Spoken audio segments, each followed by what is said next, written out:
بسم اللہ الرحمن الرحیم. میرے پیارے ناظرین اور سامعین، میں ہوں آپ کا بھائی حافظ وسیع محمد خان، اور یہ ہے آپ کا جانا پہچانا یوٹیوب چینل حافظ وسیع ٹی وی.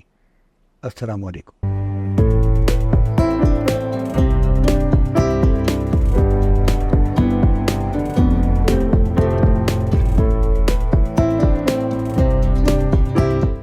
ناظرین، یہ سال پاکستانی کسان کے لیے بہت مشکل سال گزرا ہے. گندم لینے والا کوئی نہیں تھا. چاول کی باری آئی، قیمتی بیج خرید کر اور ہائر انپٹس دے کے ہیٹ ویو نے اس کا بیڑا غرق کر دیا. سیلاب نے اور سخت بارشوں نے کپاس کو ہونے نہیں دیا، اور فال آرمی ورم نے اور ہیٹ ویو نے مکئی کا کچھ نہیں چھوڑا. اب ہر پاکستانی کسان یہ پوچھتا ہے کہ گورنمنٹ نے بھی ہمارے سر پہ سے ہاتھ اٹھا لیا، اب ہم آنے والے وقت میں زندہ رہنے کے لیے اور ملک کی فوڈ سیکیورٹی کے لیے ہم کیا لائے عمل اختیار کریں.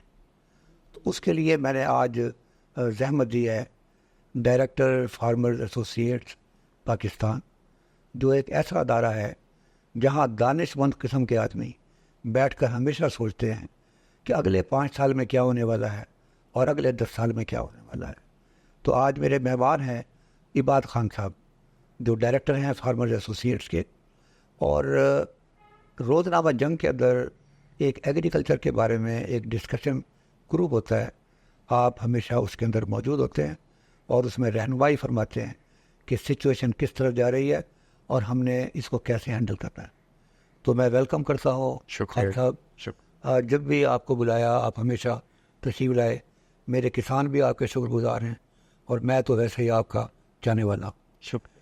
تو میں چاہوں گا کہ آپ ذرا تھوڑا سا بیک گراؤنڈ بتائیں کہ جو کچھ پاکستان کی گورنمنٹ اور بحیثیت قوم ہمارے ساتھ ہو رہا ہے، اور اگر اور اسپیسیفکلی کر لیں کسان کے ساتھ ہو رہا ہے، اس کی کوئی تفصیل بتائیے گا کہ لیٹسٹ پوزیشن جو ہے وہ کیا ایک عام کسان فیل کرتا ہے اور اس کا وے فارورڈ کیا ہے. شکریہ جی. اگر ہم گزشتہ سال میں دیکھیں تو جب یہ کیئر ٹیکر حکومت نے پچھلے سال کی گندم کے لگانے کا اعلان کیا تو انہوں نے 3900 کا ریٹ برقرار رکھا، جو ایک کسان کے لیے خوش آئند تھا کہ کسان کو نظر آیا کہ اس کو خالص منافع بچے گا. اور اس کے بعد حکومت نے صرف ریٹ اناؤنس نہیں کیا، انہوں نے باقاعدہ محکمہ زراعت سے ایک کیمپین چلوائی کہ زیادہ سے زیادہ گندم اگائی جائے. لوگوں نے بھی اس کا بھرپور جواب دیا اور انہوں نے اپنی جمع پونجی لگائی اور انہوں نے مکئی کی فصل کو نظر انداز کر کے اور زیادہ سے زیادہ زمین پہ گندم کاشت کی. سب کچھ صحیح چلتا رہا، فصل بھی اچھی تھی، موسم بھی بہتر رہا. مارچ کے اینڈ پہ حکومت نے باقاعدہ اعلان کیا کہ حکومت سینٹر فوڈ کے سینٹر بھی فلانی جگہ پہ بنائے گی اور 3900 فی من کے حساب سے گندم خریدے گی. اور اپریل میں تو یہاں تک ہوا کہ حکومت نے پوری پالیسی جاری کر دی اور کسانوں سے درخواستیں بھی طلب کیں، جن میں قرعہ اندازی سے اور قرعہ اندازی کے ذریعے اور جن لوگوں کی زمین کی فردوں میں کوئی ایشو نہیں تھا ان سب کو بوریاں ایشو ہونے کا اعلان ہونا تھا. کسانوں نے اپنی درخواستیں بھی جمع کریں. کسانوں کو کسی قسم کا کوئی اس وقت تک عدم اعتماد نہیں تھا. یکا کیا ہوا کہ جب ہم سینٹر کھلنے کا انتظار کر رہے تھے تو ادھر سے حکومتی نمائندے نے ٹی وی پہ آ کر کہا کہ حکومت کا اس دفعہ گندم خریدنے کا کوئی ارادہ نہیں ہے. یہ خبر کسانوں کے لیے ناقابل یقین بھی تھی اور ایک بہت بد اعتمادی کی فضا کی بنیاد رکھی گئی، کیونکہ پچھلے 20-25 سال میں جب سے میں خود زراعت سے منسلک ہوں کبھی ایسے نہیں ہوا کہ حکومت نے اس طرح کسانوں کے ساتھ کیا ہو کہ انہیں ایک امید دلا کے اور آخری وقت پہ حکومت بیک آؤٹ کر گئی ہو. خیر، حکومت نے جو کرنا تھا انہوں نے کر لیا اور بات یہیں پہ ختم نہیں ہوئی. اس کے بعد حکومت نے یہ بھی اعلان کیا کہ ہم محکمہ خوراک کو سرے سے ختم کرنا چاہتے ہیں. یہ بات بھی کسانوں کے لیے بڑی عجیب تھی، کیونکہ اگر ہم دیکھیں تو پاکستان کی آبادی جو ہے یہ 24-25 کروڑ ہے، یہ دنیا کی 5ویں بڑی آبادی ہے، اور اتنی بڑی آبادی کا کوئی ملک ایسا نہیں ہے جس کی کوئی اپنی خوراک کی پالیسی نہ ہو یا خوراکی سالمیت پہ اس کا کوئی واضح نظریہ نہ ہو. تو ہم اس میں یہ حیران ہوئے, ہمیں سمجھ نہیں آیا کہ حکومت کیا سوچ رہی ہے. ہم نے محکمہ خوراک سے رابطہ کیا, انہوں نے, وہ بھی بڑی بے یقینی میں تھے, لیکن ان کے پاس یہ آرڈرز آ چکے تھے کہ حکومت واقعی چاہتی ہے کہ وہ اب اس محکمے کو مزید نہ چلائے. اس کے بعد پھر وزیر اعلیٰ پنجاب نے بھی برملا یہ اعلان کیا کہ انہوں نے تو یہاں تک کہا کہ یہ گندم خریدنے کا جو طریقہ کار تھا یا پالیسی تھی یہ ہے ہی غلط پالیسی, اور یہ آئندہ ہم نہیں چلائیں گے, اور کسان کی گندم جو ہے وہ مارکیٹ میں فروخت ہوئے گی. تو ہم سمجھے کہ چلیں مال ہمیں مطلب زیادتی تو ہے لیکن شاید مارکیٹ آہستہ آہستہ سٹیبل ہو جائے گی. لیکن اس کے بعد جو سونے پہ سہاگا ہوا کہ حکومت کو ان کے کسی مشیر نے مشورہ دیا کہ حکومت نے بذریعہ اسمبلی ایک لاء پاس کروایا, اور انہوں نے محکمہ خوراک کو پابند کر دیا کہ وہ ہر ضلعی غلہ منڈی میں ایک نوٹس سرو کریں کہ جس آڑتی نے حکومت کی مقرر کردہ قیمت سے زیادہ میں گندم فروخت کی تو اس کو قید اور جرمانہ یا دونوں چیزیں اکٹھی بھی ہو سکتی ہیں. یہ خبر سننے کے بعد تو کسانوں کا شدید نقصان ہوا کہ گندم مندے میں چلی گئی, اور اس کا رزلٹ کیا ہوا جی کہ جو آڑتی ہیں انہوں نے کوشش کی کہ گندم منڈی میں آئے نہ, اور اگر آئے تو وہ گندم سے اپنا پلہ چھڑوا لیں, کیونکہ خواہ مخواہ کوئی شریف آدمی بدنامی تو مول نہیں لے سکتا ہے. تو بہرحال جی اس میں پھر ہم دیکھیں تو اس میں ہمیں یہ نظر آیا کہ حکومت جو ہے جی یہ سنجیدہ نہیں ہے, اور کیونکہ حکومت نے جب محکمہ خوراک کے ختم کرنے کا اعلان کیا جی تو ہم سمجھتے تھے کہ اس کے ساتھ ہی کوئی متوازی پالیسی بھی آئے گی, لیکن ہماری حیرت کی انتہا نہیں رہی جب ہم نے دیکھا کہ حکومت کے پاس کوئی متوازی پالیسی ہے ہی نہیں جی. اور اس کے ساتھ ایک اور حیران کن بات ہے کہ حکومت کے گودام اپنے گودام میں اس وقت کوئی 3.5-4 ملین ٹن گندم بھی موجود ہے, اس کی ایشو کی بھی کوئی پالیسی حکومت نے نہیں دی. تو یہ ساری باتیں دیکھ کے ہم یہ سمجھ رہے تھے کہ حکومت اس معاملے میں سنجیدہ نہیں ہے, لیکن حکومت کی سنجیدگی اور غیر سنجیدگی کی جو قیمت کسانوں نے ادا کی جی وہ ناقابل یقین بھی ہے اور ناقابل بیان بھی ہے. ہمارے کسان کو اوسطاً 800 سے 900 روپے فی من کا گھاٹا ہوا جی, اور اگر آپ پنجاب کی سطح پہ دیکھیں تو یہ 700 سے 750 ارب روپے کا کسان کی جیب سے یہ روپے نکلے, اور اسٹاکسٹ اور ملر اور کسی اور گھر میں چلے گئے. اور اس کا ایک بعد میں جو المیہ نے جنم لیا جی کہ وہ کہ کسان کا گندم پہ ہمیشہ ایک بڑا اعتماد ہوتا تھا کہ گندم ایک ایسی فصل تھی کہ جو دیہات کی دکانیں بھی کیش پہ خرید لیتی ہوتی تھی. یہ پہلا سال آیا کہ ہم نے ایسی کسان بھی دیکھے کہ جن کی ٹرالی منڈی گئی اور منڈی سے واپس آ گئی, اس کا کوئی گاہک نہیں لگا. گندم کا ریٹ گرتے گرتے 2300 روپے من تک آ گیا, پھر 2300 پہ 1-2 دن رہا, پھر کچھ بہتر ہو کے 2500-2600 تک چلا گیا. لیکن اس موسم میں جو کسان کے ساتھ گندم میں ہوا, اس نے کسان کا اعتماد جو ہے اسے بالکل اس کا شیرازہ بکھیر دیا. اور اس کا کیا نقصان ہوا جی کہ جو اگلی فصل لگنی تھی اس کے لیے کسان کے پاس سرمائے میں بھی کمی آ گئی, اور کسان کے اندر اعتماد کی بھی کمی آ گئی. اور کسان کے ساتھ گندم سے جو یہ زیادتی کا عمل شروع ہوا, اس کے بعد کوئی خدا کی قدرت کہہ لیں, کچھ موسم کی ستم ظریفی کہہ لیں کہ پھر مکئی کی فصلیں اوپر نیچے 2 فصلیں پٹیں. پھر کپاس کی فصل میں بھی کسان جو ہے وہ کوئی زیادہ پیسے نہیں کما سکا, اس میں بھی بیماریوں کا حملہ اور موسم کی وجہ سے ہوا.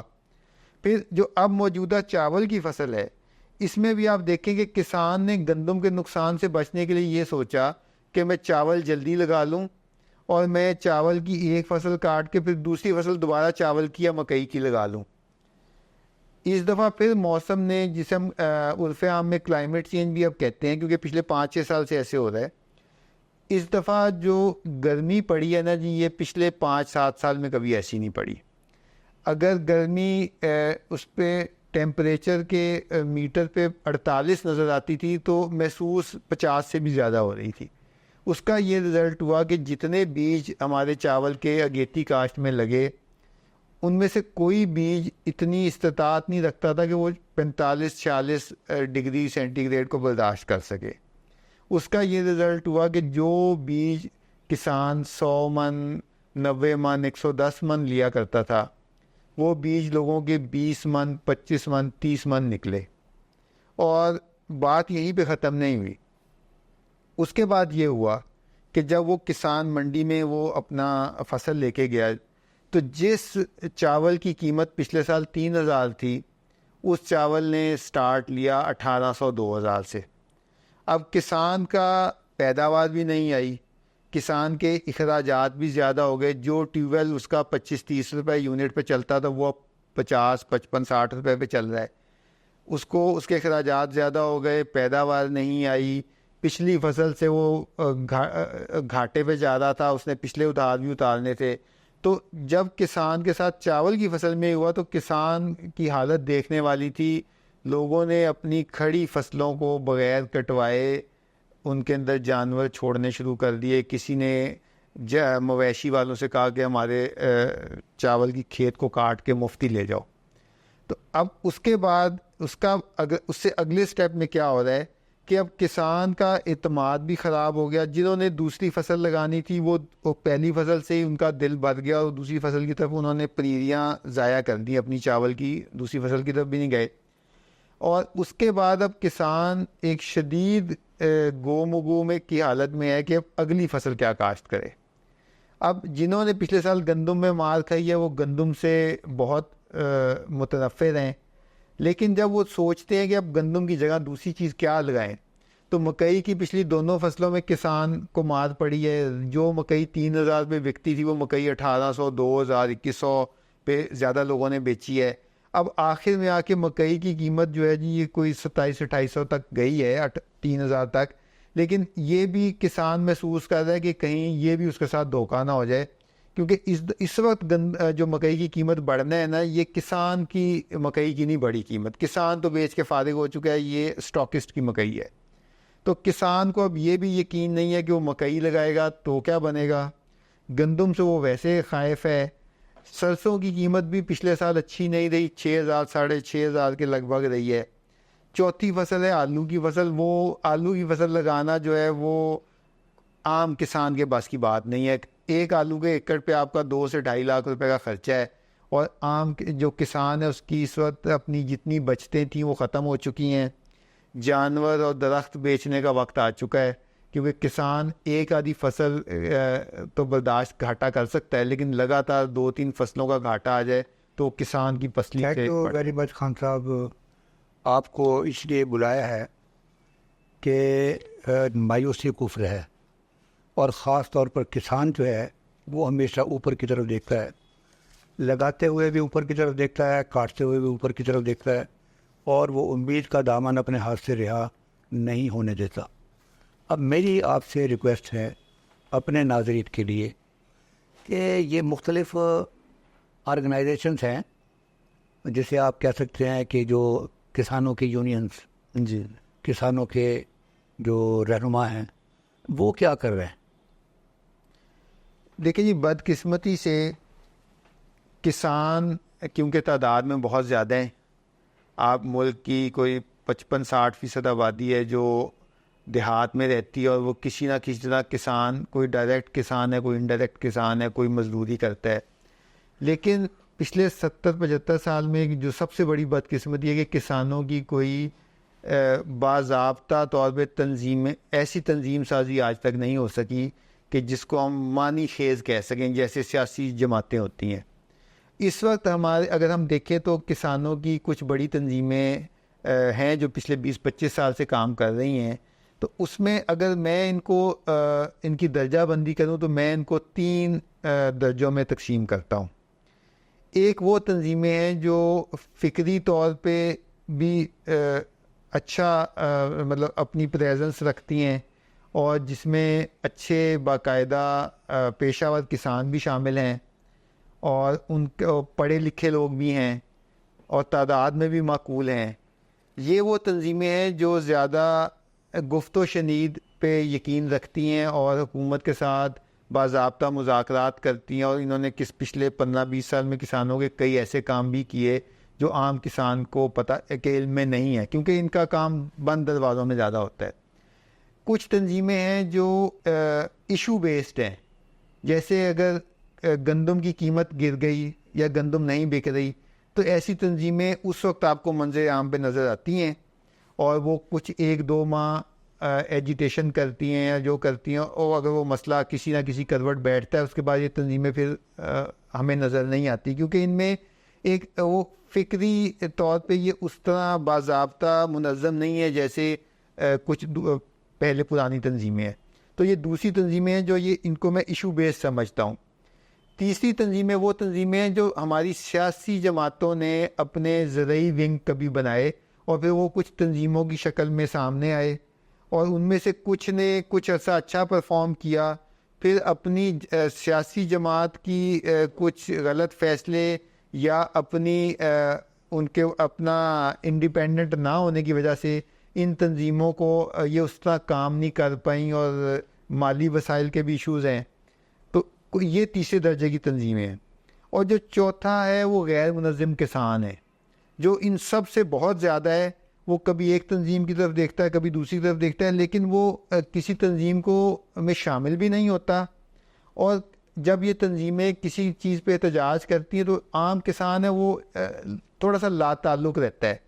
اس کے دل میں یہ خواہش ہوتی ہے کہ یہ تنظیمیں اس کے لیے کوئی کام کریں, اس کے لیے آسانی پیدا کریں, لیکن بدقسمتی سے وہ اپنا حق مانگنے کے لیے ان میں سے کسی تنظیم پہ یا تو اعتماد نہیں کرتا, یا وہ دل میں ایسے سوچتا ہے کہ یہ تنظیمیں جب کچھ کریں گی تو ہمیں بھی کچھ مل جائے گا. تو یہ تنظیم سازی اور تنظیموں کی جو عملی طور پہ آپ کاوش کہہ لیں, وہ کچھ بہت زیادہ اس کی ہسٹری جو ہے ہم اسے برائٹ نہیں کہہ سکتے.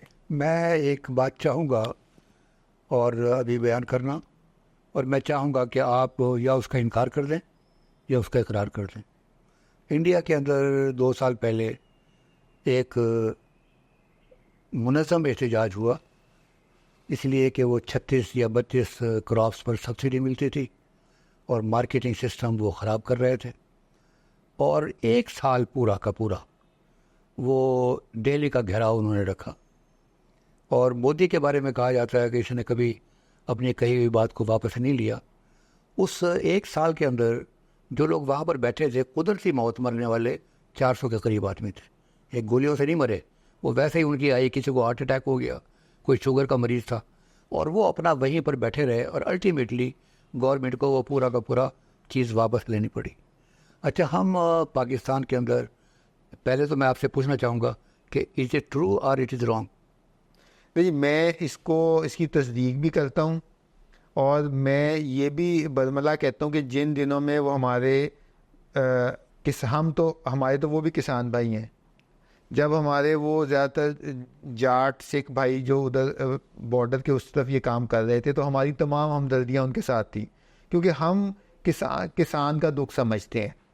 اور ہم کسان کے دکھ سمجھنے کے ساتھ ساتھ ہم یہ بھی سمجھتے تھے کہ اگر اس وقت کی انڈین حکومت ان کی بات نہ مانتی تو انڈیا کی ملک کو ناقابل تلافی نقصان پہنچنا تھا.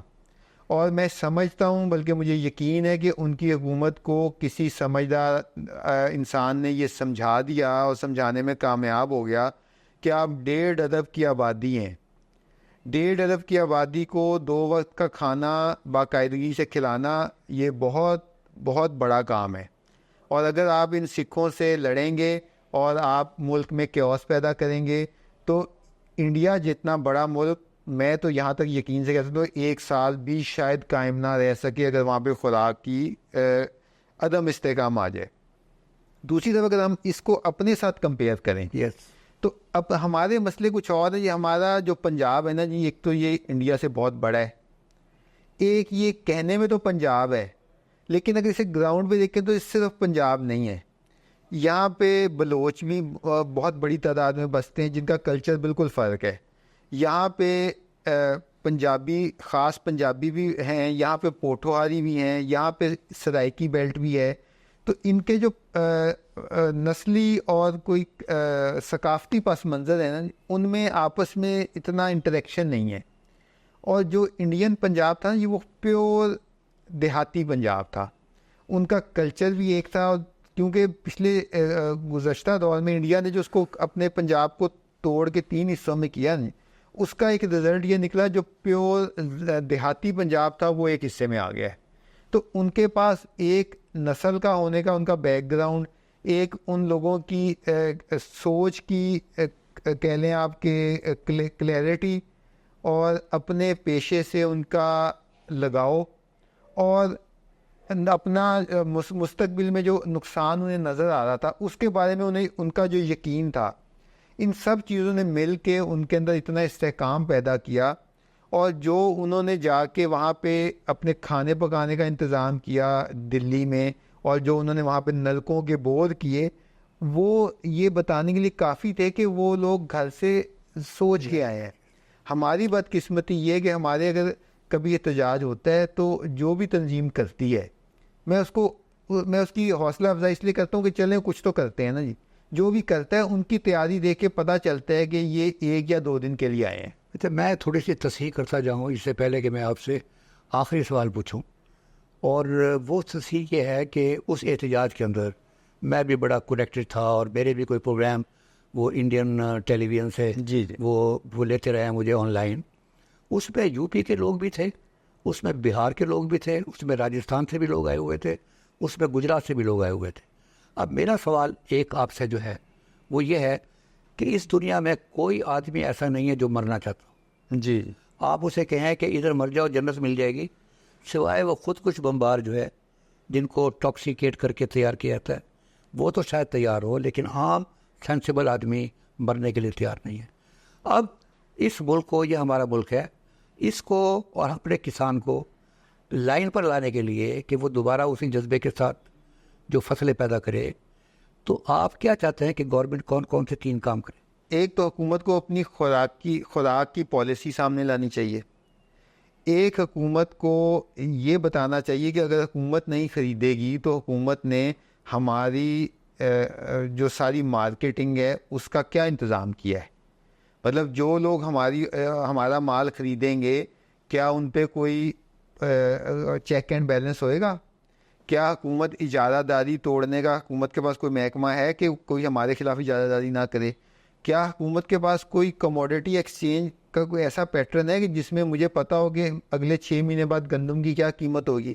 اگر ایسی ایکسچینج حکومت بنا دے، اس کے ساتھ ایک ویئر ہاؤسنگ کا، گوداموں کا ایک سلسلہ پرائیویٹ سیکٹر میں بنوا دے جہاں پہ ایک معیار کے تحت چیزیں سٹور ہو سکیں، تو اس سے کسان میں اعتماد بھی آئے گا، کسان میں ایک یقینی صورتحال بھی آئے گی. اور ہماری حکومت کو یہ بھی دیکھنا چاہیے کہ ہمارے اس ریجن میں، ہماری ہمسائیگی میں جو بڑے بڑے ملک ہیں وہ اپنی زراعت کو کیسے چلا رہے ہیں. اس وقت چائنا کے پاس جو غلے کے ذخیرے ہیں وہ دنیا کے سب سے بڑے ذخیرے ہیں. ہندوستان والے بھی چائنا کو دیکھتے ہوئے اس پٹڑی پہ چڑھ گئے ہیں کہ وہ بھی اپنے 1 سال کی جو ان کے غلے کی ضرورت ہے اس سے ہمیشہ زیادہ اپنا غلہ رکھتے ہیں. پچھلے سال انہوں نے جو چاول رکھا ہے وہ ان کی اس قومی ضرورت سے 38% زیادہ چاول ان کے گودام میں پڑا ہے. یہ انہیں جب یہ گارنٹی ملی ہے تو انہوں نے اس سال اپنے پرائیویٹ سیکٹر کو اجازت دے رہے ہیں کہ وہ برآمد کر سکتا ہے. پچھلا پورا سال انہوں نے پرائیویٹ سیکٹر کو برآمد نہیں کرنے دی، اپنے اصولوں کے تحت چلایا. ایران کو آپ دیکھیں، جب تک ایران کی پوری فصل کٹ کے سامنے نہیں آ جاتی ایران باہر سے درآمد نہیں کرتا. جب ان کی پوری فصل آ جاتی ہے پھر وہ دیکھتے ہیں کہ اس دفعہ ہمیں کتنی ضرورت ہے، اس حساب سے وہ ٹینڈر جاری کرتے ہیں. اس پورے خطے میں پاکستان وہ واحد ملک ہے جس کی کوئی زرعی پالیسی نہیں ہے. اس کی ایک ہی پالیسی ہے ڈانگ ٹپاؤ پالیسی، کہ آج کا دن گزر جائے، کل اللہ جانے اور ملک جانے. ہمارے ملک کی مالی حالات اتنے دیگر گو ہیں کہ ان کے پاس شاید 1 یا 2 مہینے کی امپورٹ کے پیسے بھی نہیں ہیں. جو ہمارے اس وقت خزانے میں پیسے پڑے ہیں وہ سب کو پتہ ہے کہ وہ تو ہم نے ادھار لے کے رکھے ہوئے ہیں.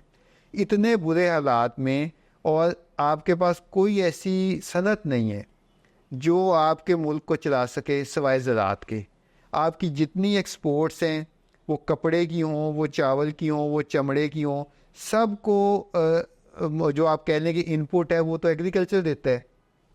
پھر ایگریکلچر کی جو سب سے بڑی اسٹرینتھ ہے کہ ایگریکلچر ہر 6 مہینے بعد اتنا زیادہ جی ڈی پی میں اپنا رول پلے کرتا ہے کہ پاکستان جب برے سے برے حالات میں بھی ہو، جیسے کرونا تھا، جو بھی تھا، اب آپ کی تقریباً ہماری 3,000 ارب کی گندم کی فصل تھی، جس میں سے 900 800 900 ارب کا ذمہ دار کی جیب پر ڈاکہ پڑ گیا. اب 3,000 ارب پاکستان میں آئی پی پیز کو جو ہم کیپیسٹی پیمنٹ دیتے ہیں وہ بھی 21-2200 ہے، ہماری دفاعی اخراجات بھی 21-2200، یعنی ان دونوں اتنے بڑے بڑے خرچوں سے بھی بڑی آمدن ہماری ایک گندم کی فصل کی ہے. اسی طرح آپ مکئی کی فصل دیکھیں، گنا دیکھیں، چاول دیکھیں، تو جب اگر آپ پورے سال کو دیکھیں تو تقریباً یہ 10-12 ہزار یا ارب یا اس سے بھی زیادہ کا ایک ٹرن اوور ہے. ایک آپ کے ملک کی مستقل آمدن ہے جو 70 سال سے ملک کو ہمیشہ برے حالات سے نکالتی ہے. لیکن ہماری حکومتوں کی غیر سنجیدگی دیکھیں کہ اتنے بڑے شعبے کو باقاعدگی سے یہ نظر انداز کر رہے ہیں، یعنی کہ بے قاعدگی سے نہیں، باقاعدگی سے نظر انداز کر رہے ہیں. اور جو حکومت، جہاں پہ حکومت کوئی اچھی کام کرے وہاں پہ بیوروکریسی حاضر ہے، جو کثر حکومت چھوڑتی ہے وہ بیوروکریسی پوری کر دیتی ہے. تو اب ہمارے زراعت کی پلاننگ کرنے والے وہ لوگ ہیں جنہوں نے زندگی میں کبھی زراعت نہیں پڑھی. کوئی سال کے لیے سیکٹری بنتا ہے، کوئی 1.5 سال، کوئی 2 سال کے لیے، اور بس. ناظرین، آپ نے بڑے اچھے طریقے سے اب تک کی جو کیفیت ہے کسانوں کے کنسرن وہ آپ نے سنے ہیں، اور یہ پروگرام اب طویل ہو گیا ہے، تو میں اصل اگلے پروگرام کے اندر وے فارورڈ جو ہے ہم آپ کے سامنے رکھیں گے. اور میں گزارش کروں گا جناب خان صاحب سے کہ یہ دوبارہ تشریف لائیں. کسان یہ سننا چاہتا ہے کہ آنے والے موسم میں میرے لیے کون کون سی چیزیں جو ہیں وہ لگانے کی پاسبلٹی ہے. ایک یہ چیز، اور کسان یہ بھی سننا چاہتا ہے کہ گورنمنٹ اپنی پالیسی کے اندر کون کون سی تبدیلی لے کر آئے تاکہ نیشنل فوڈ سیکیورٹی جو ہے اس کو انشور کیا جا سکے. اس وقت تک میں اجازت چاہوں گا. خان صاحب، انشاءاللہ تعالی ہم پھر اس پر اور بحث کریں گے. وجہ اس کی یہ ہے کہ یہ پاورٹی ایلیویشن کا بھی مسئلہ ہے، ان ایمپلائمنٹ کا بھی مسئلہ ہے، روزی روٹی کا بھی مسئلہ ہے، اور پورے ملک کی عزت و وقار کا بھی مسئلہ ہے. بقا کا مسئلہ ہے جی. ٹھیک ہے، تو انشاءاللہ تعالی ہم پھر ملتے ہیں. تو اس وقت تک ناظرین، وما علینا الا البلاغ المبین.